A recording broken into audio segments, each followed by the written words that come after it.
चलिए जानते हैं देश दुनिया की महत्वपूर्ण खबरों को सिर्फ 5 मिनट में। पर इससे पहले आपने अभी तक हमारे चैनल को सब्सक्राइब नहीं किया तो सब्सक्राइब कर लीजिए और बेल आइकन को भी दबा दीजिए ताकि ऐसी ही लेटेस्ट न्यूज आपको मिलती रहे।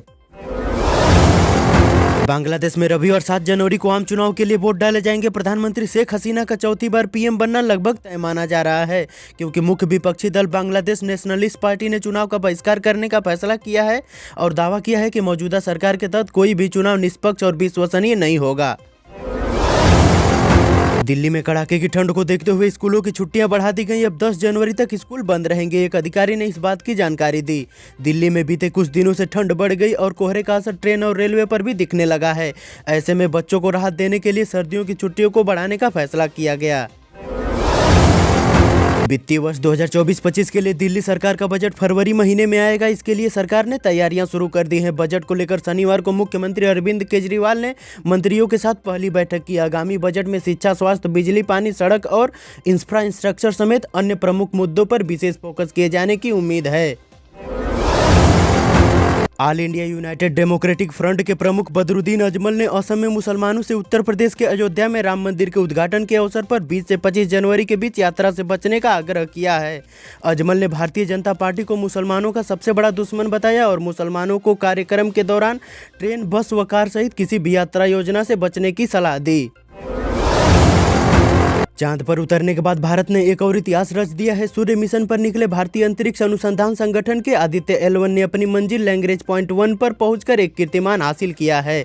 इसी के साथ आदित्य L1 अंतिम कक्षा में भी स्थापित हो गया है। यहां आदित्य 2 वर्ष तक सूर्य का अध्ययन करेगा और महत्वपूर्ण आंकड़े जुटाएगा। भारत के इस पहले सूर्य अध्ययन अभियान को इसरो ने 2 सितंबर को लॉन्च किया था। भोपाल के बालिका गृह से गायब 26 बच्चियों को लेकर एक बड़ी राहत की खबर आई है। सभी लड़कियों का पता लग गया है और पुलिस ने उन्हें सकुशल बरामद कर लिया है। बताया जा रहा है कि बिना परमिशन के चल रहे इस अवैध बालिका गृह से 26 बच्चियां गायब हुई थीं, जिसमें से 10 आदमपुर छावनी क्षेत्र से मिली है। वहीं 13 को अयोध्या नगर की झुग्गियों से पाया गया है। 2 लड़कियां टाप नगर और 1 को रायसेन से बरामद किया गया है। बीजेपी राष्ट्रीय अध्यक्ष जेपी नड्डा ने हाल ही में सभी मोर्चा के प्रभारियों में बड़ा बदलाव करते हुए नए प्रभारियों की नियुक्ति की थी। इन नवनियुक्त मोर्चा प्रभारियों ने शनिवार को दिल्ली में सभी मोर्चा के अध्यक्षों के साथ बैठक कर अयोध्या में 22 जनवरी को होने जा रहे राम मंदिर के शिलान्यास कार्यक्रम से जुड़े कार्यक्रमों की तैयारियों को लेकर चर्चा की। केंद्र सरकार ने यूरिया गोल्ड को लॉन्च करने के फैसले को मंजूरी दे दी। सल्फर कोटेड इस यूरिया को लाने के प्रस्ताव पर शनिवार को कैबिनेट ने भी मुहर लगाई। इसके साथ ही किसानों तक यूरिया गोल्ड पहुंचाने का रास्ता साफ हो गया। इस सल्फर कोटेड यूरिया को यूरिया गोल्ड नाम से बेचा जाएगा, जिसके 40 किलो बैग की कीमत 266 रुपये 50 पैसे होगी। अयोध्या में राम मंदिर के उद्घाटन की तैयारियां जोर शोर से चल रही हैं। 22 जनवरी को रामलला भव्य मंदिर में विराजमान हो जाएंगे। रामलला की प्राण प्रतिष्ठा कार्यक्रम का हिंदुओं के साथ साथ मुस्लिम समुदाय में भी उत्साह देखा जा रहा है। इसी कड़ी में बाबा विश्वनाथ की नगरी काशी से मुस्लिम महिलाओं ने राम ज्योति यात्रा निकाली है। मुस्लिम महिलाएं अयोध्या पहुंचकर राम ज्योति को काशी लाएंगी।